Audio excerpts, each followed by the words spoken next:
Hi everybody, I'm Greg Fishel. Welcome to bonus weather video number 2 for this week, and going to be talking about how you can find spin on the satellite image. We always talk about these vorticity maxima that basically induce vertical motion in the atmosphere, both up and down, and where it's going up, if you got enough moisture, you get clouds and precip. So it's important to be able to look at a satellite picture and detect where these areas of spin are. So that's what we're going to talk about today, using yesterday's storm as an example. Okay, so here is the satellite loop, the infrared satellite loop, ending at 3:21 a.m. Earlier today, okay?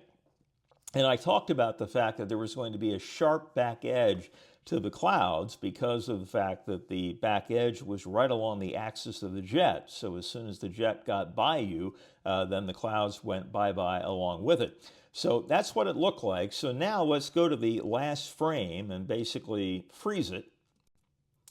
And notice how the back edge of these clouds, and let me highlight this for you, that they're curved sort of like a bulge right there, and then the curvature changes, okay? So instead of it being like this, now it's like that, okay? Sort of a, a concavity issue, if you will.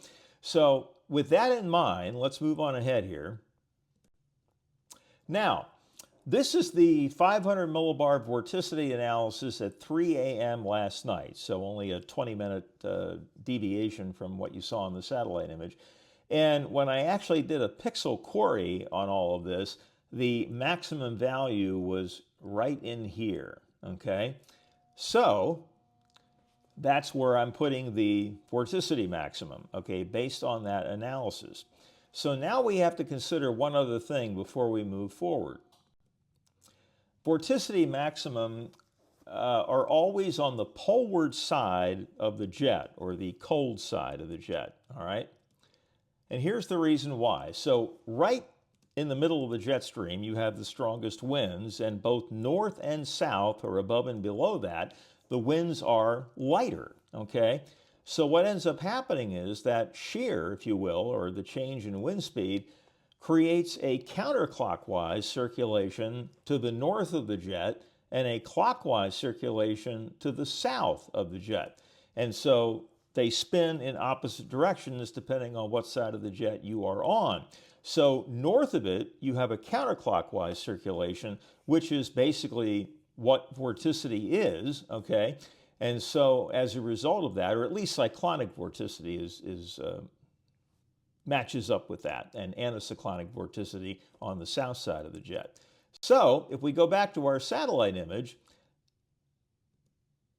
there is the back edge of the clouds. We already talked about the fact that the concavity changed, and the vorticity maximum is right there. So it is going to be on the cold side of the jet, and it's going to be just west of where the inflection point is. In other words, where the type of curvature changes from concave up to concave down, okay? So that point, if you look at this, it's bulging like this here, and then it changes to the other way in here. Let me see if I can pick a different color so you can see that. There we go.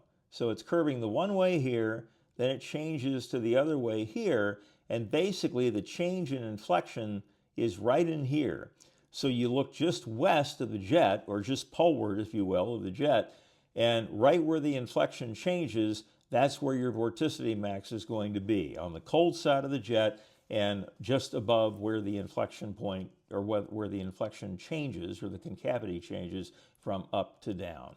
Okay, so that's one of the ways you can interpret satellite imagery. And of course, those vorticity maxima are very, very important because, again, it's ahead of them that you get upward motion, and behind them that you get sinking motion. And so it goes a long way in determining where areas of precipitation are going to be and not be. All right, that's it for now. That's bonus weather video number 2 for this week. I hope you have a great Wednesday evening, the next bonus video Friday, next daily update tomorrow. Stay warm, stay safe, and we'll talk to you soon. See you later.